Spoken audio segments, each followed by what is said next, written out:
எனக்கு எப்போல்லாம் ஒரு மன தளர்ச்சி இருக்குமோ, இல்லாட்டி ஒரு ஒரு கண்டிப்பாக டயர்ட்னஸ் இருக்கும் நம்மளுக்கு. இது அந்த பிரச்சனையை எப்படிடா ஃபேஸ் பண்ணுறது, ரொம்ப டிப்ரெஸ்டாக இருக்கப்போ நான் வந்து போகிற இடம் வந்து மிஸ்கின் ஆஃபீஸ். அவரை பார்த்தா எனக்கு வந்து திடீர்னு தெரியல ஒரு உற்சாகம் வந்துடும். ஏன்னா கொஞ்சம் அவர்கிட்ட எங்கள் தாத்தாவோட சாயல் இருக்கும். தாத்தானா வயசில் சொல்ல, சாயலில் அந்த பெரிய ஒரு பலூன். எங்கள் தாத்தா எனக்கு சின்ன வயசு ஞாபகம் இருக்கு. ஒரு இல்லை பலூன் தூக்கிட்டு எனக்கு நல்லா ஞாபகம் இருக்குது. பலூன் எடுத்துட்டு எங்கள் தாத்தாவை, அந்த தாத்தாவோடைய ஞாபகம் அப்படியே இருக்குது. இவரை பார்த்தா எனக்கு அவர் அந்த பலூன் கொண்டு வந்து அந்த தாத்தா மாதிரியே இருக்கும். தமிழ் மொழியில் தனித்துவமான இடத்தை பிடித்த இயக்குனர் இவர். அறிமுகமான படம் கற்றது தமிழ். உண்மையான அன்புக்கும் சமூகத்தின் அழுத்தத்திற்கும் இடையில் நடக்கும் ஒருவனின் கதையை பேசியது. தந்தையின் உண்மையான அன்பை பேசியது. தங்க மீன்கள் பேரன்பு காட்டியது. சமூகத்தின் உண்மை முகத்தை உரக்க பேசிய தரமணி. உலகம் முழுவதும் கொண்டாடப்பட்ட படம். தந்தை ஒருபோதும் பாராட்டுக்களை பேசுவதில்லை, பாராட்டுக்களை தேடுவதில்லை, ஒருபோதும் பெருமை பேசுவர் அல்ல. தன் குழந்தையை உள்ளங்கையில் ஏந்தி உலகத்தை காட்டி உச்சம் தொடும் ஒரு அற்புதமான உணர்வு. அப்பா அப்பா ஒரு அப்பாவாக அப்படியே வாழ்ந்த படம் இது. பறந்து போ படம் மூலம் காட்டவிருக்கும் அன்பை, அன்பின் மேன்மையை படத்துக்கு படம் சொல்லும் படைப்பாளி, இயக்குனர், தயாரிப்பாளர் ராம் அவர்களை பேச அழைக்கிறோம்.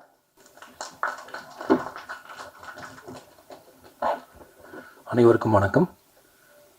நிஜமாகவே என்ன பேசுறதுன்னு தெரில. எல்லோரும் சம்பிரதாயமாகவும் அன்பாகவும் ரொம்ப பேசிட்டாங்க.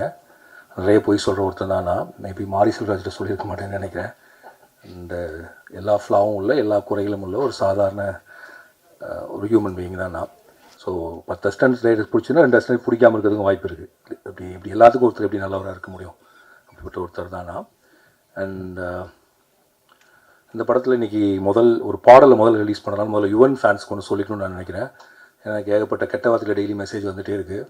ராம் டேஷ் டேஷ் டேஷ் டேஷ்னு போயிட்டே இருக்குது. அண்ட் இந்த படத்துக்கு யுவன் தான் இசையமைப்பாளராக இருந்தார். அவருக்கான முன்படமும் கொடுத்தோம். பட் இந்த திடீர்னு ஒரு நாள் மதன் கார்கி சார் ஆஃபீஸ்க்கு வந்துட்டு இந்த படத்தில் பாடல்கள் நிறைய இருந்தால் நல்லாயிருக்கும், ஜிங்கிள்ஸ் மாதிரி பண்ணலாம் அப்படின்னு சொன்னார். ஸோ அந்த ஐடியா நல்லா இருந்துச்சு. எனக்கு ஒரு கார்ட்டூன் காட்டினார். அவர் தான் அந்த ஐடியா இதுக்குள்ளே கொண்டு வந்தார். அப்போ யுவன் துபாயில் இருந்தார். நாங்கள் ரொட்டர்டாம் ஃபெஸ்டிவலுக்கு கிளம்பணும், பாட்டை முடிக்கணும். பட் அவ்வளோ பாட்டு அங்கேருந்து பண்ணவும் முடியல, என்னால் போகவும் முடியல. அப்போ எனக்கு தெரிஞ்சு கோட் அந்த மாதிரி 2-3 படம் யுவனுக்கு இருந்துச்சு. ஸோ அப்போ யுவன் சொன்னார், நான் பிஜிஎம் பண்ணிடுறேன், நீங்கள் பாட்டு மட்டும் அதை ஜிங்கிள்ஸ் தானே வச்சு பண்ணிக்கோங்க அப்படின்னு சொன்னார். ஸோ அப்போது எங்களுக்கு ஆபத் வாழ்ந்தவனா வந்தவர் தான் சந்தோஷ் தயாநிதி.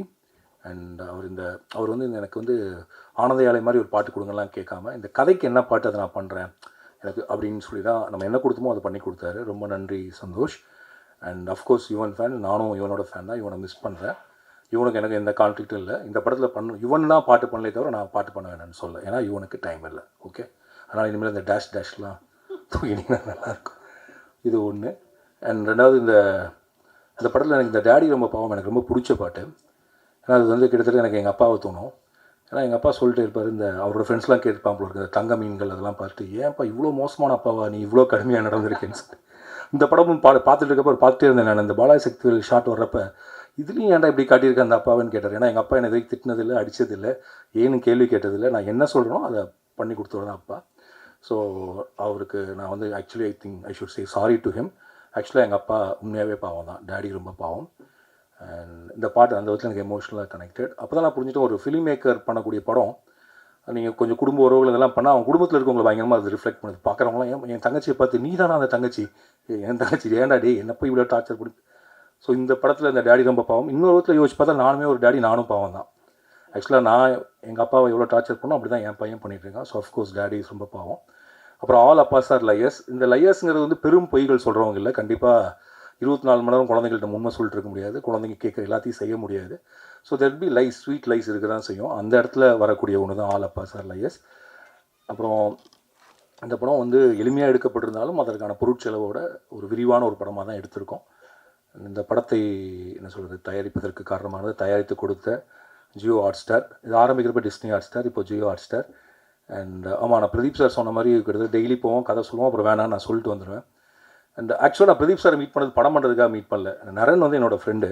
ஒரு நாள் சும்மா அவங்க ஆஃபீஸ் போனப்போ டீ சாப்பிட்றப்ப நீங்கள் எதாவது கதை வச்சிங்களான்னு கேட்டால் அப்படி பேச ஆரம்பித்தோம். நான் அவர் வந்து படம் அப்போ ஆக்சுவலாக நம்ம கதை பேஸ் பண்ணுறப்ப டிஸ்னி ஹாட்ஸ்டாரே ஸ்டார்ட் ஆகலை. நீங்கள் படம் பண்ணுற ஐடியாலே இல்லை.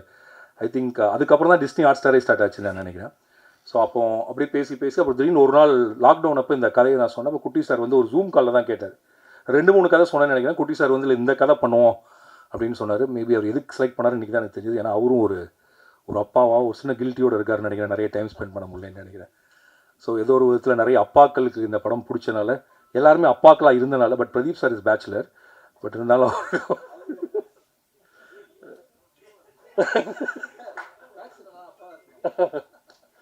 அண்ட் எனக்கு ஹாட் ஸ்டார் போகிறப்பலாம் பயங்கர கம்ஃபர்டபுளாக இருக்கும். இப்போ வந்து நான் மித்த கார்பரேட்குள்ளே போனதில்லை. ஆனால் இங்கே போனால் ஒரு குட்டி சார் எப்போதும் சிரிச்சுட்டே இருப்பார். அவர் மேலே கோவமாக இருக்காரா வருத்தமாக இருக்காரு, ஆனால் ஆல்வேஸ் ஸ்மைல்ஸ். நம்மளுக்கு அவரை பார்த்தா ஒரு எனர்ஜி வந்துடும். ஓகே, ஒரு பயங்கர ஹாப்பியான பர்சன் தான். நம்ம கம்ஃபர்டபுள். பாலா சாரை பார்த்தா எப்படி இருக்குன்னா, அந்த சித்தப்பா பெரியப்பாலாம் இருப்பாங்கல்ல, அவர் குரலுமே அந்த ஒரு பேஸ் வாய்ஸில் இந்த ஊரில் எல்லாம் வந்திருப்பாங்க கிளம்பி திருநெல்வேலியிலேருந்து, அந்த மாதிரி வந்து சித்தப்பா மாதிரியே இருப்பார். And Pradeep sir is like என்ன சொல்கிறது, என்னோட க்ளோஸ் டியூட் படி. அண்ட் அவர் வந்து 7 கடல் 7 மலையிலையும் எனக்கு வந்து நிறைய கருத்துக்கள் சொன்னார், இந்த படத்துலையும் சொன்னார். எனவே பிரதீப் கேமி இந்த ஏன் இப்படி பண்ணலாமா அப்படிங்கிற இன்னொரு ஆல்டர்னேட்டிவ் ஜேர்னரை அவர் தான் புஷ் பண்ணார். நீங்கள் ஒரு ஃபீல் குட் பண்ணுங்கள், ஹியூமர் பண்ணுங்கன்னு புஷ் பண்ணி தான் இந்த படத்துக்கு வந்தோம். அண்ட் எனக்கு சிவா சாரை வந்து, நானும் சிவா சாரும் சினிமாவுக்கு வந்து ஒரே வருஷம் 2007, கட்டது தமிழ், சென்னை 28. அப்போ இருந்து எனக்கு சிவா சாரை தெரியும். அண்ட் நாங்கள் ஒரு படம் ஒன்று பல தடவை பேசியிருக்கோம், பட் அதுக்கான கதை இப்போ தான் அமைஞ்சுது. அண்ட் இந்த படத்தில் நடிக்கிறப்ப எனக்கு என்ன தோணுச்சுன்னா, நான் நிறைய ஆக்டர்ஸோடு ஒர்க் பண்ணிட்டேன், ஆனால் சிவா சார் கேமரா முன்னாடி இருக்குங்கிறது தெரியவே தெரியாது. எவ்வளோ பக்கத்தில் வச்சாலும் அந்த கேமராவை பற்றியான துளி பிரஞ்சையும் இல்லாமல், அந்த கான்ஷியஸ் இல்லாமல் பண்ணக்கூடிய, ரொம்ப ஈஸியாக பண்ணக்கூடிய ஒரு ஆக்டர். அண்ட் ஆக்சுவலாக அவர் ரொம்ப ஒரு அண்டர் எஸ்டிமேட் பண்ணி, அவரை நடிக்கவே மாட்டேன்னு பிடிவாதம் பண்ணி பல படங்கள் நடிச்சிருக்காருன்னு நினைக்கிறேன். அண்ட் இந்த படத்தில் உண்மையாகவே நான் என்ஜாய் பண்ணேன். அண்ட் கிரேஸ், நான் அவங்களை டான் கூப்பிடுவோம், ஏன்னா she is really a don. She write script, she knows music, she knows to dance. ஒரு பரதநாட்டியத்தில் she did BA. And so இப்போ அவங்க ஸ்கிரிப்டும் எழுதிட்டு இருக்காங்க. அவங்களுக்கு ஈஸியாக ஹியூமர் வரும். அண்ட் ஒரு சின்ன ஒரு மிடில் கிளாஸ் குடும்பத்திலேருந்து கிளம்பி வந்து சினிமாவுக்குள்ளே நுழைஞ்சு தனக்கான இடத்த தானே உருவாக்கிட்டாங்க. ஒரு ஹீரோயினுக்குரிய எந்த விதமான, என்ன சொல்கிறது, ஹீரோயினுக்கு நம்ம சொல்லக்கூடிய எந்த இதுவும் இல்லாத, ஆனால் முழுக்க தன்னுடைய நடிப்பினால் நம்மளை வசீகரிக்கக்கூடிய ஒருத்தர். நான் வந்து இந்த ஸ்கிரிப்ட் எழுதிட்டு இருக்கப்போ அப்பன் ஒரு படத்தை பார்த்தேன். அந்த அப்பனில் ஒரே ஒரு ஷாட், அவங்க ஓடி வந்து அது ஆக்டிவ் ஆகாது, ஸ்கூட்டர் ஏதோ ஒன்று, அதில் பின்னாடி ஏறி உட்காருவாங்க. நான் முடிவு பண்ணேன், இந்த பொண்ணு நடித்தாலும் அந்த கேரக்டர் கரெக்டாக இருக்கும். பிரதீப் சார்ட்ட சொல்லி எல்லாம் சண்டை போட்டு இவங்க தான் கிட்ட அதுக்கு ஒரு 4 மாதம் நான் வெயிட் பண்ணேன், சரி இவங்களை ஓகே பண்ணுறது. ஸோ இப்படி அப்புறம் இந்த பையனை தேடுறதுக்கு வந்து நாங்கள் முதல்ல ஒரு பையனை சரி பண்ணிட்டோம். அப்புறம் தேடி அப்புறம் இவன் கிடச்சான். பிரதீப் சார் என் பையனை நடிக்க வைக்கணும்னு சொல்லிட்டு இருந்தார். எனக்கு அவன் வேறு படத்தில் வேணாலும் நடிக்கலாம், என்னால் என் பையனை டைரக்ட் பண்ண முடியுமான்னு தெரியல. அப்புறம் ரொம்ப செல்ஃபிஷாக ஆகிடுமோ நம்மளுக்கு ஒரு இது வேறு. அண்ட் அப்புறம் கண்டிப்பாக இப்போ இன்னொரு பையன் நடித்தானா மலையில் ஏறுலாம் சொல்லலாம், நம்ம பையன் நடிக்கிறப்ப அவன் என்ன சொல்லுவான் நம்மளேன்னு தெரியாது. ஸோ அண்ட் மித்துல், அன்பு, நாங்கள் அன்புன்னு தான் கூப்பிட்றோம். அண்ட் வந்து ஒரு என்ன சொல்கிறது, அவனுக்கு நாங்கள் ஓட சொல்லி கொடுத்தோம், ஸ்விம்மிங் பண்ண சொல்லி கொடுத்தோம், வேவ் போர்டு ஓட்ட சொல்லி கொடுத்தோம், ஃபுட்பால் ஓட சொல்லி கொடுத்தோம், நடிக்க சொல்லி கொடுக்கல. அது தானாகவே வந்துச்சு அவனுக்கு. And is very easy. அவன் ஆக்சுவலாக இப்போ என் நித்தேஷ்னு ஒருத்தர் இருக்கான், அவன் நடிக்கணும்னு ஆசை அவனுக்கு சீன் நடிச்சு காட்டணும், இல்லை இது ரொம்ப கிரிஞ்சாக இருக்குது, நான் பார்த்துக்கிறேன் அப்படின்றான். ஸோ அந்த மாதிரி லைக் ரொம்ப நல்லா பண்ணான். அண்ட் இங்கே இருக்க எல்லாருமே, அப்புறம் திங் மியூசிக் சந்தோஷ் ரொம்ப தேங்க்யூ. இந்த ஆல்பத்தோடு நீங்கள் கொலாபரேட் பண்ணி இந்த ஆல்பத்தை இன்றைக்கி வெளியில் வர்றதுக்கு நீங்களும் ஒரு முக்கியமான காரணம். அண்ட் இந்த மாதிரி படங்களை சப்போர்ட் பண்ணிட்டே இருங்க. அண்ட் நீங்கள் தொடர்ந்து தமிழில் நிறைய நல்ல படங்களை, நிறைய கைண்ட் ஆஃப் ஒரு ஸ்டார் பின்னாடி இல்லாமல் மியூசிக் பின்னாடி இருக்கக்கூடிய பண்ணிகிட்ருக்கீங்க, நிறைய இண்டிபெண்டன்ட் ஆர்டிஸ்ட்டுக்கு இடம் கொடுக்குறீங்க. And I'm a fan of thing music. So அதனால் அது உங்களுடைய டீம். அவருங்க நம்ம மணி விடன்னு ஒருத்தர் இருப்பார், Mani, extraordinary team. Happy to work with Think music always. And Madhan Karky sir, I want to work with you lot. Madhan Karky சாரோட ஒர்க் பண்ணுறப்ப ரொம்ப ஈஸியாக இருக்கும், லைக் நோ ஈகோ நத்திங். ஆனால் என்னென்னா கரெக்டாக டயத்துக்கு வருவார், டயத்துக்கு போயிடுவார். அது போதாத,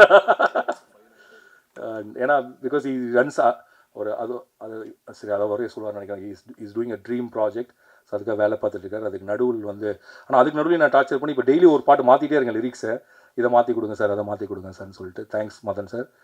அண்ட் மைனா, இந்த ரஞ்சித் சொன்னார் இந்த படத்தில் இவங்க அறிமுகமாகறாங்க. இவங்க வந்து கூழாங்கல்ல அசிஸ்டன்ட் டைரக்டர் வேணி, இப்போ வினோத்ராஜ் கூழாங்கல்னுடைய அசிஸ்டன்ட் டைரக்டர். அதில் அவங்க நடிக்கணும்னு ஆசை. ஸோ இப்போ இந்த படத்தில் நடிச்சிருக்காங்க. எனக்கு தெரிஞ்சு இவங்க நிறைய படங்கள் நடிப்பாங்க நான் நம்புகிறேன். ரொம்ப இவங்களும் இந்த பையன் மாதிரி தான். So it's very easy before the camera. She acts like just like that. நடிக்கிறவங்களா இருப்பாங்க, பொறாமையாக இருக்கும் அவங்களெல்லாம் பார்த்தா. ஆக்சுவலாக இந்த செட்டில் நான் ரொம்ப ரிலாக்ஸ்டாக இருந்தேன், ஏன்னா இந்த செட்டில் எல்லாருமே நடிகர்களாக இருந்தாங்க. ஸோ நம்ம வேலை ரொம்ப கம்மியாக இருந்துச்சு, லைக் ரொம்ப சிம்பிள் ஸ்டேஜிங் பண்ணி எடுத்துகிட்டா போகுங்கிற மாதிரி இருந்துச்சு. நான் இனி யாராவது விட்டேன்னா மிஸ்கின் சார் சொல்லணும் கடைசியாக. அண்ட் ஸோ மிஸ்கின் சார் என்னை பற்றி ரொம்ப பெரிய வார்த்தைகள்லாம் சொன்னார். இங்கே இருக்கவங்க சொன்ன எல்லா வார்த்தைகளும் அது என் மேல் உள்ள பிரியத்துலையும் அன்புலையும் சொன்ன வார்த்தைகளே தவிர அதை அப்படி எடுத்துக்கிறது தான் கரெக்டுன்னு நான் நினைக்கிறேன். அண்ட் என்ன அருண் விஸ்வா அவர் இன்னைக்கு அவன் கிளம்பி போயிட்டான். அவன் என்னோட அசிஸ்டன்ட். அவனோட படம் 3 BHK வந்து எங்களுடைய படத்தை அன்றைக்கே தான் ரிலீஸ் ஆகுது. 26ஆம் தேதி ஆடியோ லான்ச். காலையில் அவங்களோட ஆடியோ லான்ச், சாயங்காலம் எங்கள் ஆடியோ லான்ச். 2 ஆடியோ லான்ச்சுக்கும் உங்களை எல்லாத்தையும் வர்ற மாதிரி வரணும்னு சொல்லி நான் இன்வைட் பண்ணுறேன். காலையில் சத்தியமில், ஈவினிங் க்ரீன் பார்க், மார்னிங் அங்கே பார்ப்போம், ஈவினிங் எங்கள் இதில் பார்ப்போம். So 3 BHK and Paranthu Po it's like ரெண்டுமே என் படம் தான். எப்படி வாழையும் கொட்டுக்காலியும் வந்தப்போ எனக்கு ரெண்டுமே ஐயோ ஒரே நாளில் வந்துச்சுன்னு இருந்துச்சோ அதே மாதிரி ரெண்டும் எனக்கு பிடிச்ச படம். இந்த படமும் அந்த மாதிரி. அண்ட் எல்லோரும் 5 வருஷம் ஆயிடுச்சுன்னு சொல்கிறாங்க. மிஸ்கின் எனக்குமே 5 வருஷம் ஆயிடுச்சு, 6 வருஷம் ஆயிடுச்சு. கடைசியாக சைக்கோ அதில் நான் இருந்தேன். அதுலேருந்து அவருக்கும் படம் வரல, எனக்கும் படம் வரல. படம் வரல, ஏன்னா ரிலீஸ் ஆகலை. ஆனால் அண்ணன் பேசி நடித்து அதை ஃபில் பண்ணுறாரு. சூப்பர். அண்ட் அண்ட் எனக்கு எப்போல்லாம் ஒரு மன தளர்ச்சி இருக்குமோ, இல்லாட்டி ஒரு கண்டிப்பாக டைட்னஸ் இருக்கும் நம்மளுக்கு, இது அந்த பிரச்சனையை எப்படா ஃபேஸ் பண்ணுறது, ரொம்ப டிப்ரெஸ்டாக இருக்கப்போ நான் வந்து போகிற இடம் வந்து மிஸ்கின் ஆஃபீஸ். அவரை பார்த்தா எனக்கு வந்து தினத்தில் ஒரு உற்சாகம் வந்துடும். ஏன்னா கொஞ்சம் அவர்கிட்ட எங்கள் தாத்தாவோட சாயல் இருக்கும். தாத்தானா வயசில் சொல்ல, சாயலில் அந்த பெரிய ஒரு பலூன். எங்கள் தாத்தா எனக்கு சின்ன வயசு ஞாபகம் இருக்கு. ஒரு இல்லை பலூன் தூக்கிட்டு எனக்கு என்ன ஞாபகம் இருக்குது. பலூன் எடுத்துட்டு எங்கள் தாத்தா அந்த தாத்தாவோட ஞாபகம் அப்படியே இருக்குது. இவரை பார்த்தா எனக்கு அவர் அந்த பலூன் கொண்டு வந்து அந்த தாத்தா மாதிரியே இருக்கும். அண்ட் அவர் நல்லா ஹக் பண்ணுவார், உங்கள் கையை பிடிச்சிக்குவார். அந்த ஒரு பாடி டச், அந்த அவர் கொடுக்கக்கூடிய அந்த உடலின் சூடுங்கிறது உங்களுடைய இதிலிருந்து கூட. அதே தான் Siddharth is my close friend. And இப்போ மிஸ்கின் அண்ணன்கிட்ட ஒரு மாதிரினா சித்தார்த்தை வந்து நம்ம எப்போ வேணாலும் கால் பண்ணாலும் ஃபோன், எனக்கு தெரிஞ்சு நான் ஃபோன் பண்ணால் ஃபோன் எடுக்கிற ஒரே ஆர்டிஸ்ட் அடுத்த கால் சித்தார்த் நினைக்கிறேன், நெக்ஸ்ட் கால். அண்ட் ஒரு ரொம்ப பெரிய பிரச்சனை உடனே கிளம்பி வரக்கூடிய அளவுக்கு ஒரு நண்பர். அண்ட் எல்லா படத்துலையும் நான் வந்து பாடுங்கன்னு சொன்னால் வந்து பாடிட்டு போகிறதுக்கு அதுவும் ஒரு காரணம். அண்ட் மாரி செல்வராஜ், ரஞ்சித், மீராவோட ஹபீபி நான் பார்த்தேன் தமிழ் சினிமாவில். நான் இது உண்மையாகவே சொல்கிறேன், அன்பு பிரியத்தினெல்லாம் சொல்ல. அப்படி ஒரு இஸ்லாமிய வாழ்க்கையை, இஸ்லாமிய ஊரை இது வரைக்கும் யாருமே காட்சிப்படுத்தவே இல்லை. ஹபீபி வர்றப்ப தமிழின் முதல் தமிழ் இஸ்லாமிய படமாக அது இருக்கும். அண்ட் அதை பிரித்து சொல்கிறது வந்து அவங்களை பிரித்து சொல்கிறதுக்காக சொல்ல. ஏன்னா அப்படி ஒரு ஸ்லாங் இருக்குது, அப்படி ஒரு லைஃப் ஸ்டைல் இருக்குது. அவங்க தமிழை இந்த மொழியில் பேசுவாங்கிறதே அவங்களுக்கு தெரியாது. ஸோ கிட்டத்தட்ட அவர் ஊரில் இருந்து, எனக்கு தெரிஞ்சு மீராவுடைய பெஸ்ட் அண்ட் ஃபஸ்ட் ஃபிலிம் தான். அவர் ஊரில் அவர் வாழ்ந்த வாழ்க்கையிலேருந்து ஒரு படத்தை எடுத்துகிட்டு வந்துட்டார். அண்ட் அது மீரா வந்து ஆக்சுவலாக ட்ரெய்லரே அப்படி சொல்லலாம். மீரா இஸ் டேக்கிங் அவரோட ஊரை நமக்கு அறிமுகப்படுத்தி வைக்கிறார் தான் ஹபீபி. அண்ட் ஹபீபி நம்ம எல்லார் மனதையுமே அப்படியே என்ன சொல்கிறது இணக்கமாக நம்மளை கொண்டு போவோம். And it will introduce a new slang, new lifestyle to Tamil cinema. Thank you Meera for Habibi. And so Meera இருந்தாலும் சொன்னேன், இன்னும் நிறைய நல்ல படங்கள் நான் பார்த்துருக்கேன். அது தொடர்ந்து வரும்னு நான் நினைக்கிறேன். அண்ட் மிஸ்கின் நான் thank you sir, Bala sir, Kutty sir, Pradeep sir, marketing ma'am Abhilasha ma'am, and வந்திருக்க எல்லாத்துக்கும் நன்றி. அண்ட் மீடியாவுக்கு ரொம்ப நன்றி. And thank you. இதுக்கு மேலே வேறு ஏதாவது சொல்லணுமா? எங்கே அண்ணன் இங்கே போயிட்டாரா? சரி, சுரேஷ் நான் போயிட்டார். என்னுடைய நெருங்கிய கூட்டாளி, 7 கடல் 7 மலையோட தயாரிப்பாளர். அவர் எந்தளவுக்கு பெருந்தன்மைனா 7 கடல் 7 மலை எடுத்துட்டோம். பட் அதை ரிலீஸ் பண்ணுறதுக்கு சில சிக்கல்கள். ஆக்சுவலாக நாங்கள் ஜனவரி பிளான் பண்ணியிருந்தோம், மார்ச்சில் பிளான் பண்ணியிருந்தோம். நான் சொல்கிறேன், மார்ச்சில் பிளான் பண்ணியிருந்தோம். அண்ட் பட் அது சில விஷயங்கள்னால அதை ரிலீஸ் பண்ண முடியல. அதனால் நாங்கள் பறந்து போக்கு ப்ரொமோஷனே பண்ணாமல் வச்சுருந்தோம். அந்த படம் வந்ததுக்கப்புறம் அதில் ட்ரெய்லர் லான்ச் பண்ணலான்ட்டு.